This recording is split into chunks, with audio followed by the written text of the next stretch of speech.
Bonjour, on est présentement au parc Salaberry, un parc qui compte plus de 200 arbres.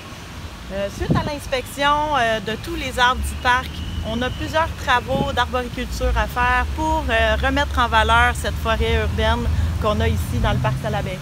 Donc on va vous montrer quelques interventions que nous allons devoir réaliser dans les prochains jours. Donc parmi les interventions qu'on va devoir faire, malheureusement, on va avoir à peu près une trentaine d'abattages à effectuer pour différentes raisons, certaines plus évidentes que d'autres.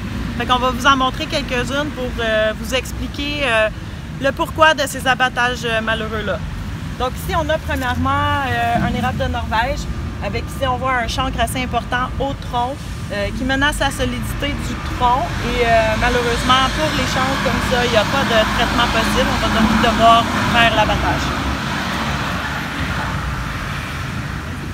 Les arbres dans un parc comme le parc Salaberry sont soumis à plusieurs stress. C'est un parc très achalandé. Il y a de la compaction du sol. Ici, on est proche du sentier, près de la rue. Il y a eu beaucoup de circulation, de machinerie, de véhicules pour les activités du parc. Puis, malheureusement, certains arbres ont subi des blessures mécaniques importantes, comme on peut voir ici à la base du tronc ou même à même le tronc ici.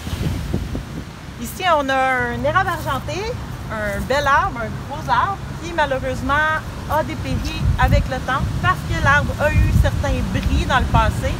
Donc on voit ici par exemple, il y a une de ces sections qui est tombée. Quand il y a un bris dans un arbre, si on ne vient pas faire un élagage pour corriger la coupe, pour que ce soit une belle coupe nette, presque chirurgicale, et bien dans ce moment-là, l'arbre a plus de difficultés à cicatriser, donc à refermer sa blessure et on fait ça cause des portes d'entrée pour tous les micro-organismes et donc l'acarie qui fait des cavités comme ça dans les arbres.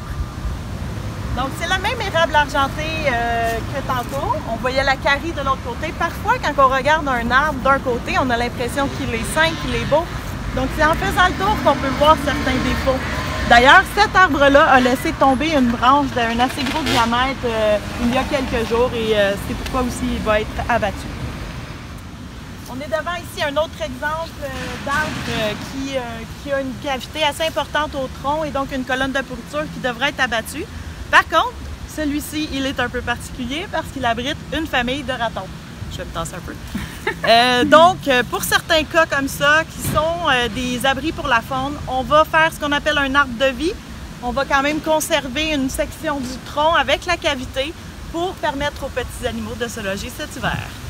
On a un autre cas qui est aussi habité, mais un arbre qui supporte aussi de l'installation électrique pour les lumières et le système audio du parc. Il y a une réfection du système audio et des lumières du parc qui est prévue dans les prochaines années. Mais d'ici là, on doit conserver certains troncs d'arbres pour supporter les fils. Le parc Salaberry est une forêt urbaine assez importante, une forêt presque patrimoniale qui est importante pour les campiers valenciens, mais aussi pour la faune à Salaberry-Valleyfield. Notre objectif dans les interventions ici, c'est bien de conserver cette forêt urbaine-là, de la remettre en valeur, de faire mieux que dans le passé. Ici à Salaberry-Valleyfield, on a maintenant une base de données, tous nos arbres sont géoréférencés et on planifie d'avance toutes les interventions pour aider à conserver notre forêt urbaine. D'ailleurs, tous les arbres abattus, tant au parc Salaberry qu'ailleurs à Salaberry-Valleyfield, vont être replantés.